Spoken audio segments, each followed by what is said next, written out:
안녕하세요. 저는 약학대학을 나왔고 현재는 약사로 일을 하고 있습니다. 제가 대학생 때 있었던 일인데 당시에 고등학생이었던 천지유라는 여학생을 과외해주고 있을 때였습니다. 사실 과외라는 게 항상 그 학생의 집에 가서 해야 하는 것이기 때문에 본의 아니게 그 학생의 가정사에 대해서도 좀 알게 되는 부분이 있거든요. 하필이면 제가 과외했던 천지유라는 학생의 어머니가 웬 남자와 불륜을 저지르는 장면을 보게 된 적이 있는데, 그렇게 제가 과외해주던 학생의 어머니와 있었던 일에 대해서 말씀을 드리려고 합니다. 그날은 지유의 집에 가서 그녀에게 과외를 해줘야 하는 날이었고, 저는 그녀의 집에 일주일에 2번씩 갔습니다. 저로서는 제 공부하기 바빠 죽겠는데 누군가에게 과외를 해준다는 게 정말 내키지 않았지만 생활비도 벌어야 하고 집에서는 도저히 용돈을 받기 어려운 상황이었습니다. 당시에 집안 사정이 많이 안 좋았기도 했지만 대학생이 되면 무조건 스스로 용돈을 벌어야 한다는 부모님의 가치관이 너무 강했기 때문입니다.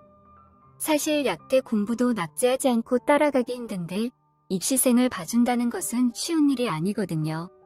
의대생처럼 공부하는 건 아니지만 그래도 각자의 그릇이라는 게 있지 않습니까? 저에게는 약대를 다니면서 공부하는 것만으로도 쉽지 않은 것이었습니다. 게다가 처음에 지유를 봤을 때는 얼마나 공부를 하기 싫어하고 노는 것만 좋아하던지 과외하기 딱 질색인 학생 스타일이었습니다. 그러나 또 자주 대하다 보니 조금씩 열심히 하려는 지유가 점차 좋아지는 것도 사실이긴 했습니다. 한 달이 지나자 지유 어머니는 한 달 동안 수고했다고 봉투를 주셨습니다. 처음에 과외비를 정확히 얼마로 하겠다고 정하지 않아서 솔직히 얼마가 들어있을지 정말 궁금했는데 그 봉투에는 생각보다 너무 적은 돈이 들어있었습니다. 딸이 요즘 공부에 취미를 가지게 된 것 같다고 고맙다고 말하긴 했지만 아직은 저의 실력을 제대로 모르기 때문에 두둑하게 과외비를 주진 못하겠다고 하더라고요. 저는 그런 그녀에게 솔직히 과외비를 조금 더 올려줘야 한다고 말했습니다. 아직 첫 달밖에 안 되긴 했지만 저는 나름대로 명문대에서 약학대학을 다니고 있는 학생인데 금액이 너무 작은 것 같아서 좀 그렇다고 말했습니다. 그러자 그녀는 갑자기 정색을 하면서 요즘에 과외하려는 학생들이 얼마나 많은데 대학생이 벌써부터 돈을 밝히냐면서 지갑에서 10만 원을 꺼내서 저에게 주더군요. 앞으로 지켜보겠다고 지유 성적 안 오르면 두고 보자는 말을 하더라고요. 저는 너무나도 자존심이 상했습니다. 아무리 제가 대학생이지만 이렇게 저를 함부로 대하는 학생의 어머니를 상대하기 싫었습니다. 하지만 솔직히 그때 당시만 하더라도 과외를 하려는 학생들이 상당히 많았고 과외를 해서 돈을 버는 게 아르바이트를 해서 돈을 버는 것보다 훨씬 유리하기 때문에 참았습니다. 자존심 상하긴 했지만 계속 과외를 해야 하는 상황이었죠. 지훈의 어머니는 예쁜 얼굴과 잘 빠진 몸매를 가지고 있었고 차마 고등학교를 다니는 딸을 둔 유부녀라고는 생각하기 어려운 여자였습니다. 게다가 지유 어머니는 결혼도 일찍 해서 아직 40대 초반 정도밖에 안 됐고 나이 차이가 그렇게 크지 않다 보니 제가 그녀를 대할 때도 그다지 어려운 상대는 아니었습니다. 남편이 무슨 일을 하는지 정확히는 모르지만 지훈의 어머니는 그냥 전업주부로 계속 집에만 있는 것 같더라고요. 그만큼 가정 형편도 충분히 넉넉해 보였고 딸을 소중하게 생각하니까 이렇게 과외라도 시키고 있는 게 아닌가 싶었습니다. 하지만 오늘 있었던 일에 대해서 자존심이 상하는 건 어쩔 수 없더군요.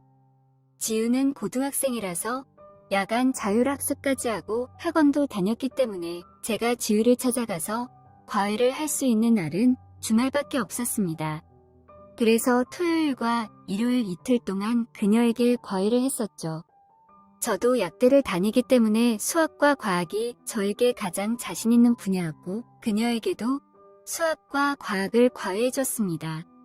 하루는 지훈의 집에 거의 도착했을 때 그 집에서 못 보던 남자가 주변을 두리번거리며 나오는 걸 봤습니다. 저는 그 남자를 봤지만 별 생각 없이 초인종을 눌렀고 남자는 집에서 조금 떨어진 곳으로 걸어가고 있더라고요. 발걸음은 뭔가 다급해 보였고 주변을 계속 두리번거리고 제 눈치를 보는 것까지 뭔가 이상하긴 했지만 요즘 세상에 이상한 사람이 한두 명인가 싶어서 그러려니 했습니다.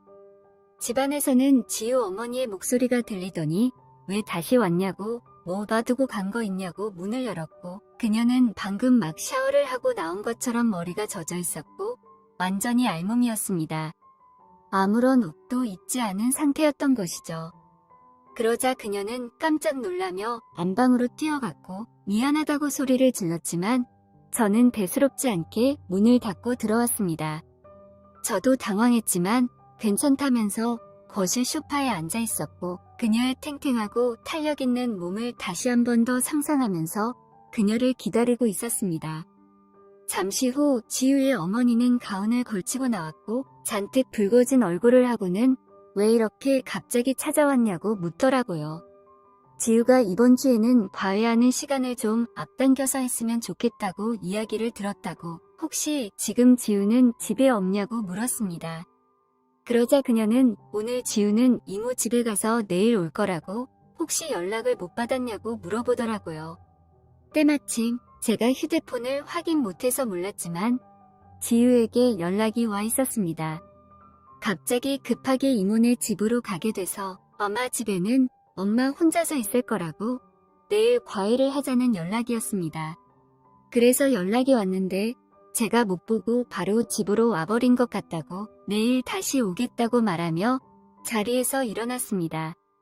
그러자 그녀는 갑자기 제 팔을 잡더니 자기 딸한테는 오늘 본 걸 비밀로 해주면 안 되겠냐고 말하더라고요. 그래서 뭘 비밀로 해달라는 거냐고 물었는데 아마도 방금 집에서 나와서 허겁지겁 걸어가던 그 남자와 무슨 관계가 있는 것 같더라고요. 저는 그때 그녀에게 어떤 약점을 잡았다 생각해서 이 상황을 이용하기로 마음먹었습니다. 안 그래도 저번에 저한테 돈을 밝히니 뭐니 하면서 지갑에서 10만 원을 꺼내서 줄 때부터 자존심이 상했는데 이번 일을 계기로 전세를 역전시켜야겠다는 생각이 들었습니다. 제가 그녀에 대해서 무언가를 알고 있다는 것은 그녀가 더 저에게 잘해야 한다는 의미이기도 하고 그러다 보면 자연스럽게 과외비를 좀 올려줄 수도 있지 않겠나 싶었기 때문입니다. 그래서 혹시 방금 집에서 나간 아저씨랑 무슨 관계라도 있어서 그러시는 거냐고 물었더니 지우 어머니는 아무 말도 못했고 금방이라도 울 것 같은 얼굴이었습니다. 그녀의 얼굴을 보고 있으며 뭔가 엄청난 걸 들켜서 안절부절하지 못한다는 느낌을 받았습니다. 저는 지우 어머니에게 당했던 일이 생각나서 그냥 넘어갈 수는 없었고 그 사람과 몇 번이나 만났냐고 물었습니다. 그녀는 당연히 처음이라면서 그냥 잠시 집에서 커피 한 잔만 먹고 갔는데 혹시나 지우가 알게 되면 남편한테도 말할 것 같고 괜한 오해를 받기 싫어서 비밀로 해달라고 말을 했다더군요. 저는 그녀의 말을 듣고는 너무 말이 안 된다고 처음 만난 남자랑 커피 한 잔만 했는데 초인종 소리에 그 남자라고 생각해서 옷을 다 벗고 대문을 열었다는 게 말이 안 되지 않냐고 처음 본 남자랑 옷 벗고 커피 마시는 게 취미냐고 물었습니다. 그러자 그녀는 알겠다고 너무 자세한 관계까지는 묻지 않았으면 좋겠다면서 결혼 생활 오랫동안 하다 보면 다른 사람이 눈에 들어오기도 하고 어떻게 인연이 돼서 만날 수도 있는 거라고 하더라고요. 그러니 좀 이해를 해달라고 말하고는 그냥 비밀로 해줬으면 좋겠다고 하더라고요. 저는 가만히 서서 고민하는 표정을 짓고 있었고 그녀는 초조한 표정을 지으며 제 반응을 기다리고 있었습니다. 저는 이렇게 땡 잡은 기회를 그냥 놓칠 수는 없었기 때문에 초조한 표정을 짓고 있는 그녀에게 그럼 저한테 뭘 해줄 수 있냐고 물었습니다. 지우랑 자기 남편한테만 말하지 않는다면 뭐든지 해주겠다고 했고 뭐든 제 부탁을 들어줄 테니까 아까 일은 없던 것으로 해달라고 말했습니다. 그녀는 정말 절박해 보였습니다. 저는 그녀에게 과외비를 지금의 2배로 올려달라고 말했고 그녀는 흔쾌히 수락했습니다. 어차피 남편 돈으로 생활하는 여자다 보니까 그럴 수 있겠다 싶었습니다. 근데 괜히 불편하다는 핑계로 앞으로 저한테 과외를 하지 말아라고 할 수도 있으니까 저는 한 가지를 더 제안했습니다. 과외비도 과외비지만 일단 당장에 저를 입막음하시려면 비밀을 보장하는 차원에서 그만큼의 사례를 좀 주셔야 하는 게 아니냐고 하자마자 그녀는 방에서 지갑을 들고 나오더니 저에게 100만원짜리 수표 2장을 건넸습니다.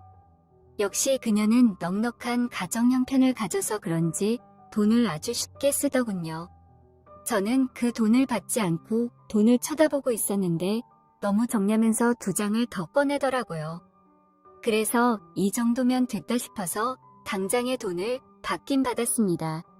그렇게 돌아가려고 했지만 아까 전에 봤던 그녀의 헐벗은 몸이 자꾸만 생각났고 좀 더 과격한 걸 요구해보고 싶다는 생각이 들었습니다. 그래서 아까 전에 아줌마 벗은 몸이 자꾸 생각나는데 어차피 아줌마도 외로워서 다른 남자 만난 거 아니냐고 저한테 한 번 더 그 몸을 보여줄 수 있냐고 하자 그녀는 얼굴을 붉히며 그건 좀 그렇지 않냐고 말하더군요. 그래서 저는 그럴 게 뭐가 있냐고 저도 혈기왕성한 대학생이고 아줌마 입장에서 그렇게 손해볼 거 없을 텐데 한번 보여달라고 했습니다. 그러자 그녀는 젖은 머리가 앞으로 내려올 만큼 고개를 숙이고 고민하기 시작했고 이윽고 제 눈을 보더니 그러면 방에 들어가서 이야기하자며 제 팔을 잡고 방으로 끌고 들어가기 시작했습니다. 그렇게 그녀와 가볍게 입을 맞추기 시작했고 그녀는 가운을 내리더니 한번 만져보라고 말하면서 저를 자극시키기 시작했습니다. 그녀의 몸은 상상했던 것처럼 상당히 탱탱하고 부드러웠고 결국 그렇게 뜨거운 사랑을 나눴습니다. 대낮부터 이렇게 땀을 뻘뻘 흘리면서 사랑을 나누려니까 정말 힘들더라고요. 그리고 그 여자는 정말 밝히는 여자처럼 소리를 지르며 저를 받아들였습니다.